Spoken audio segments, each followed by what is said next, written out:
వంశర్ cinema ప్రయాస అయితే కొద్దిమంది నామమాత్రపు ప్రొడ్యూసర్లు మాత్రం నష్టపోతారు. కోట్లాది మంది లక్షలాది మంది ప్రేక్షకులు ఇంటి పట్ల ₹1 ఖర్చు లేకుండా ఎంజాయ్ చేస్తారు.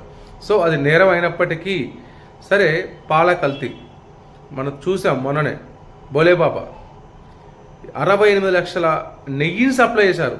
68 లక్షల కిలో నెయ్యిని పాలు పెరుగు లేకుండా, ఒక్క చుక్క ప్రొడక్షన్ లేకుండా, డైరీ ఫార్మ్స్ లేకుండా, అలాంటి సగటు మానవుడు తాగే పాలు తెలంగాణ కావచ్చు, దేశంలో కావచ్చు, ఒక తెలంగాణలో 70 లక్షల పాలు కావాలి ప్రతి రోజుకి. 70 లక్షల లీటర్ల పాలు.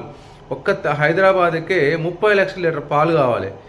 మా ఊరు పల్లెటూరు నుంచి రోజుకి 1000 లీటర్ పాలు వచ్చేది. అలాంటిది ఈరోజు 100 లీటర్ ప్యాకెట్ పాలు కొంటున్నారు. అంటే పల్లెటూరులో కూడా పాడి పరిశ్రమ లేకుండా పోయింది, అంతరించిపోయింది. ప్యాకెట్ పాలకు అలవాటు పడ్డారు. అసలు డైరీస్ లేకుండా, పాడి లేకుండా లక్షల కోట్లు, అది చెప్పే 70 లక్షల లీటర్ పాలు ఎక్కడి నుంచి వస్తున్నాయి? తెలంగాణ కావచ్చు, దేశంలో కావచ్చు, ఎట్లా వస్తున్నాయి? హైదరాబాద్కి 30 లక్షల లీటర్ పాలు వస్తాం పర్ డే.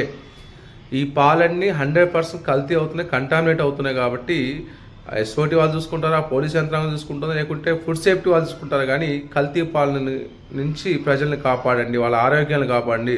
చిన్న పిల్లలు వయసు మెచ్యూర్ కాకుండా హార్మోనల్ ప్రాబ్లమ్స్ బాధపడుతున్నారు. ప్రభుత్వం దీని మీద సీరియస్ దృష్టి పెట్టాలి. ప్రతి ఒక్కరూ దీన్ని షేర్ చేయాలి. ఈ వీడియోని కల్తీ పాల నుంచి కాపాడుకుందాం.